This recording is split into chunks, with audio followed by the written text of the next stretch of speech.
There is no gross misconduct. There is no crime that has been committed.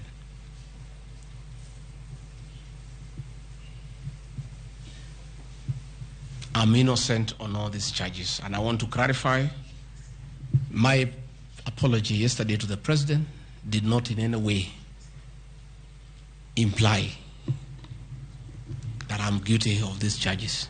I'm not. This I'm not. My statement was that if there is something I've done to the President that I don't know, that probably has upset him, I ask for his forgiveness. But that was in no way an admission of this ridiculous allegations meant to overturn the will of the people. Finally, in conclusion, I want to say that overturning the will of the people is not a joke.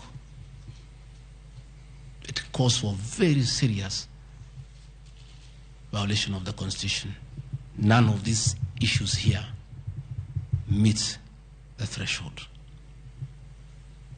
We'll go to Bunge tomorrow. I'll be there at 5 for 2 hours, and I'll put my case. In the unfortunate event it proceeds to the Senate, I'll be there again to prove my innocence by way of evidence.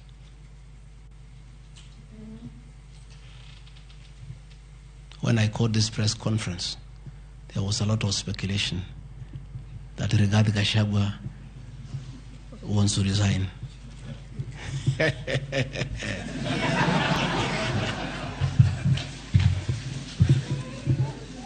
This is a man elected by 7.2 million Kenyans.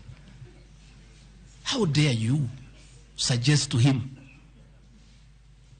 that he can do so without public participation?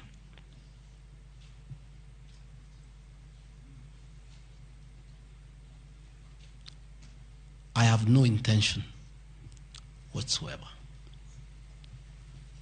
to resign from this job. I'll fight to the end. I have tremendous respect for our judiciary and the professional judges of the High Court, the Court of Appeal, and the Supreme Court. And in the professional manner, they have handled serious issues affecting Kenya. The impeachment of a deputy president elected by 7.2 million Kenyans is not a small matter that can hastily be decided by a few members of parliament and senators and wish it away.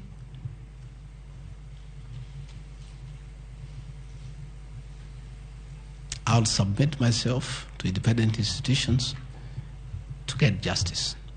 And I'm sure, I have no doubt in my mind that I'll get justice. And this impeachment will be thrown out.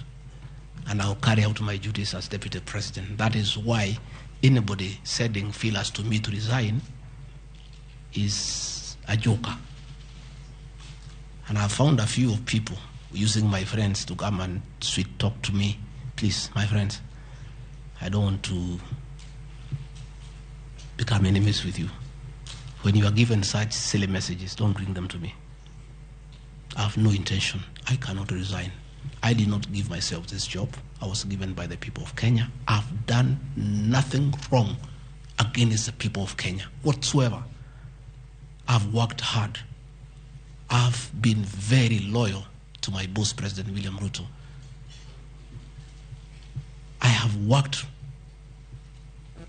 hard every day.